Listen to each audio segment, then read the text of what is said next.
Om Swastiastu. Assalamualaikum warahmatullahi wabarakatuh. Shalom, nama budaya, salam sejahtera, salam kebajikan, dan salam harmoni. Kami dari kelompok 8 pada mata kuliah model desain pembelajaran pada kesempatan kali ini akan mempresentasikan materi tentang model desain pembelajaran backward. Namun sebelum itu, izinkan saya untuk memperkenalkan anggota dari kelompok 8. Yang pertama ada saya sendiri, Fitra Sitepu dengan NIM 21110210008. Dan rekan saya yang kedua yaitu Brenada Veriskioria dengan NIM 21110210012. Adapun topik-topik yang akan dibahas pada presentasi kali ini antara lain, yang pertama pengertian dan langkah-langkah model desain pembelajaran backward. Yang kedua yaitu kelebihan dan kekurangan model desain pembelajaran backward.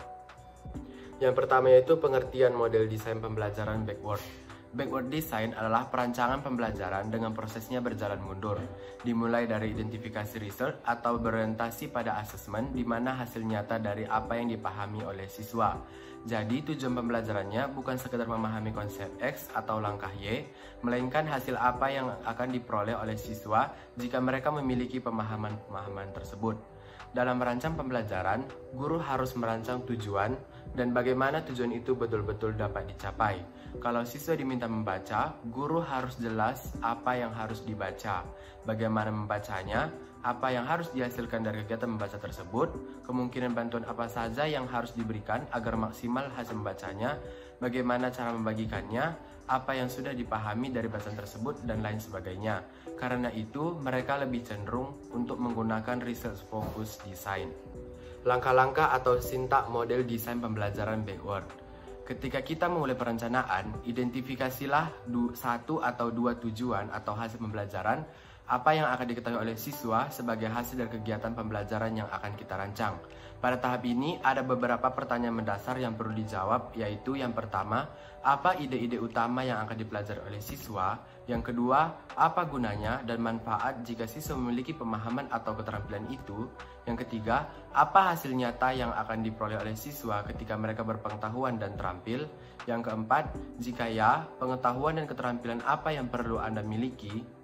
Tujuan pembelajaran dapat diambil berdasarkan standar kurikulum nasional dari pemerintah berupa KI atau kompetensi inti, KD atau kompetensi dasar, dan indikator dari masing-masing mata pelajaran. Misalnya, pertanyaan seperti, siswa akan menggunakan aplikasi Inspiration untuk menciptakan pemetaan konsep. Hal tersebut merupakan sebuah kegiatan dan bukan tujuan. Namun, pertanyaan seperti, siswa memahami bagaimana peta konsep dapat digunakan dalam proses curah pendapat. Hal tersebut merupakan sebuah tujuan pembelajaran. Yang kedua yaitu mengembangkan asesmen. Guru akan mengetahui para siswanya telah memenuhi tujuan-tujuan ini dengan melakukan sebuah asesmen. Biasanya dalam pembelajaran tradisional, asesmen ada di akhir pelajaran. Dalam kelas yang berpusat pada siswa, asesmen dilakukan selama pembelajaran itu berlangsung. Bentukannya adalah formatif, yaitu selama pembelajaran berlangsung, dan sumatif, yaitu di akhir pembelajaran. Ada beberapa tipe dari asesmen supormatif, antara lain tanya jawab, observasi, esai, bermain peran, project, kuis, jurnal, dan sebagainya. Tujuan dari asesmen formatif adalah untuk melihat seberapa jauh siswa telah dapat mencapai tujuan pembelajaran dan membantu memperbaiki kesalahpahaman. Sebagai guru, kita ingin memastikan seluruh siswa berhasil, dan cara terbaik adalah dengan melakukan pengecekan secara konstan dan melakukan asesmen terhadap pemahaman mereka. Yang ketiga yaitu merencanakan kegiatan. Setelah kita mengidentifikasi tujuan pembelajaran, teknik asesmen untuk mengukur tujuan pembelajaran ini, kemudian langkah berikutnya yang dilakukan adalah merencanakan kegiatan pembelajaran.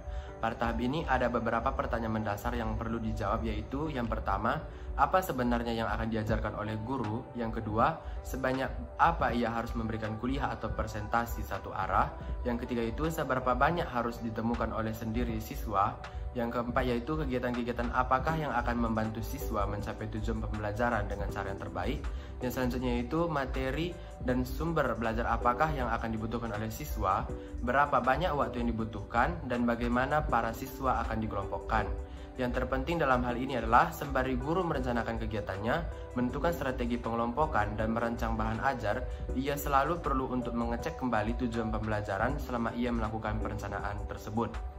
Untuk materi selanjutnya akan dilanjutkan oleh rekan saya. Baik, di sini saya akan melanjutkan materi yang telah disampaikan oleh rekan saya, yaitu kelebihan model desain backward.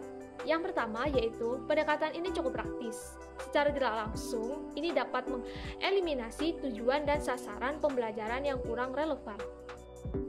Kedua, yaitu mampu membangun perilaku positif di dalam kelas termasuk kedisiplinan dalam mengerjakan tugas.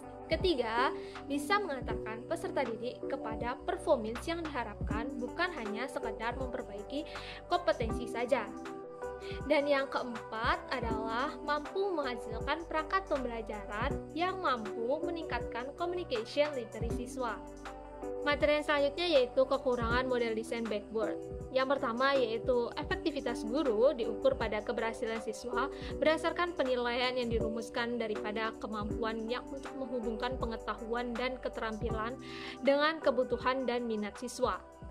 Yang kedua yaitu terdapat kesulitan dalam menangani masalah validaritas dan reliabilitas. Demikianlah materi yang bisa kelompok kami sampaikan. Mohon maaf jika ada salah kata. Saya tutup dengan para pesanti. Om Santi Santi Santi Om, dan wassalamualaikum warahmatullahi wabarakatuh. Salam harmoni.